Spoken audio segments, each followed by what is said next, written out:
Welcome to the show. I am Tom Sense, and this is the Tom Sense Show, coming to you right now, bringing you the news the mainstream media is too afraid to touch. Before we get into the heavy-hitting stories of this hour, I want to remind you that we do things differently here. This show takes your questions live on the air.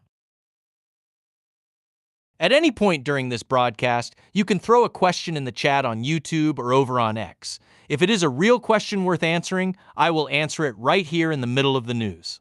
We do not do empty noise. We do not do softballs, so bring your best. Now, let us get straight to the stories shaping our world today. Our first story this hour hits close to home for anyone who cares about the brave men and women serving in our military. We are hearing reports about the families of United States Navy sailors who are speaking out regarding the extreme conditions on board warships deployed in the Middle East. Loved ones of the crew members on the USS Abraham Lincoln and the USS Tripoli have expressed deep anger toward President Donald Trump and Defense Secretary Pete Hegseth. They accuse the administration of dismissing the severe physical and mental stress these sailors are facing. We're talking about reports of sailors losing up to 30 pounds due to inadequate food supplies. Even more concerning, reports indicate that multiple sailors attempted to jump overboard as the USS Abraham Lincoln reached a record 250 consecutive days at sea without a single port call. When asked about the crisis, President Trump brushed it off, saying the deployment was not nearly long enough. While defense officials have now ordered the USS George Washington to relieve the Lincoln, families remain deeply skeptical and angry. Now, we love our military, and we support the mission to keep our nation safe. But when families say their loved ones are starving and pushed to the absolute limit, we cannot just brush it off as standard duty. If the Pentagon can find the money to fund endless administrative offices in Washington, D.C., they can certainly find enough sandwiches to feed the sailors defending our lives in the Persian Gulf. Moving on to a massive financial development out of Washington, D.C. this hour, the Trump administration has returned roughly $100 billion to United States importers as of early August 2026. This marks a major setback for the president's protectionist trade agenda.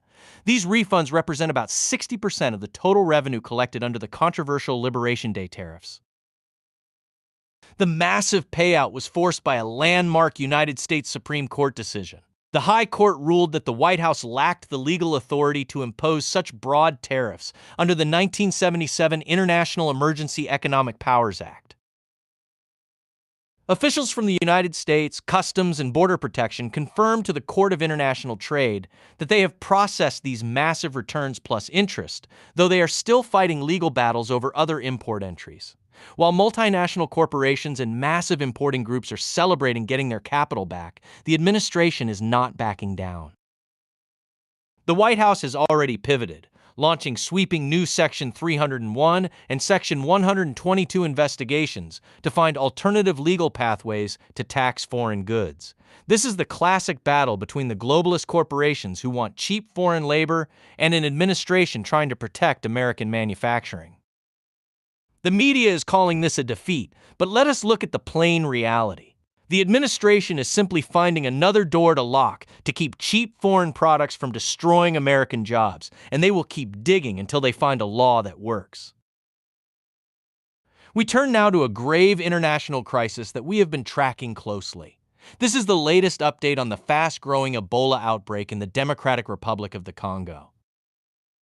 The deadly virus has now spread to a sixth province, Boswele, following the tragic death of an infected traveler in the town of Buta. The World Health Organization reports that this current epidemic, caused by the rare Bundibugyo strain, is expanding significantly faster than any previous outbreak. Experts warn it is on track to become the deadliest Ebola outbreak in history, potentially surpassing the devastating 2014 to 2016 West Africa disaster. Government data lists over 4,500 confirmed cases and more than 2,100 deaths, with weekly transmission rates reaching record highs. This is an incredibly challenging situation because there are currently no approved vaccines or specific treatments certified for this particular Bundibugyo strain.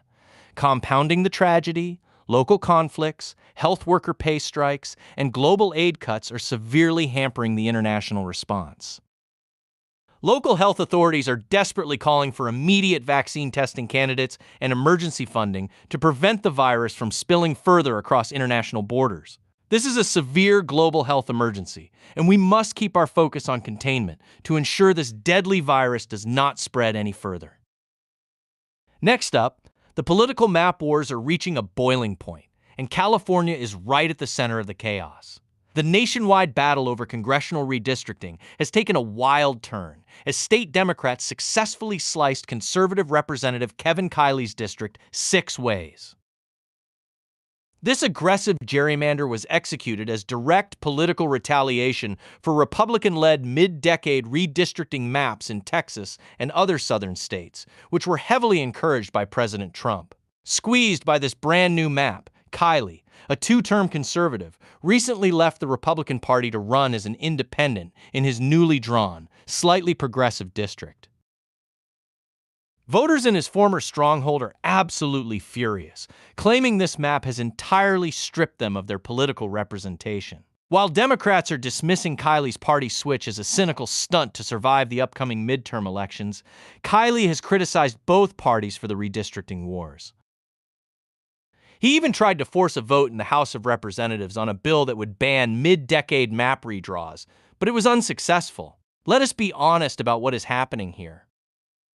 The Democrats in California talk a big game about protecting democracy and saving the voters, but the second a conservative starts winning, they will slice his district up like a cheap birthday cake just to keep their grip on power. We have to talk about a massive public health story developing across the Midwest. A severe Cyclosporiasis outbreak has sickened over 24,000 people and tragically killed 2 others.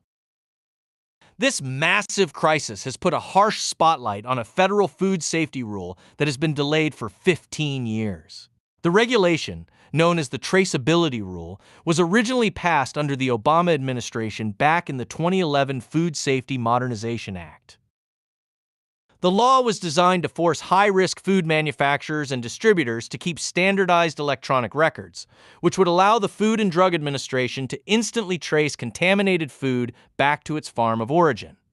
However, persistent lobbying from major food retailers and manufacturing groups, combined with congressional budget riders, has continuously pushed back enforcement.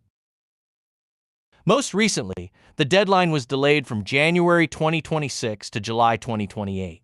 Consumer advocacy groups, including the Center for Science and the Public Interest, are demanding that the federal government immediately reverse this delay to prevent future foodborne disasters. On the other side, business groups argue that the record-keeping mandates remain far too logistically burdensome for everyday operations. We want less regulation in this country, absolutely. But when 24,000 Americans are getting sick from the food they buy at the grocery store, knowing where the food actually came from is not a burden. It is just basic common sense.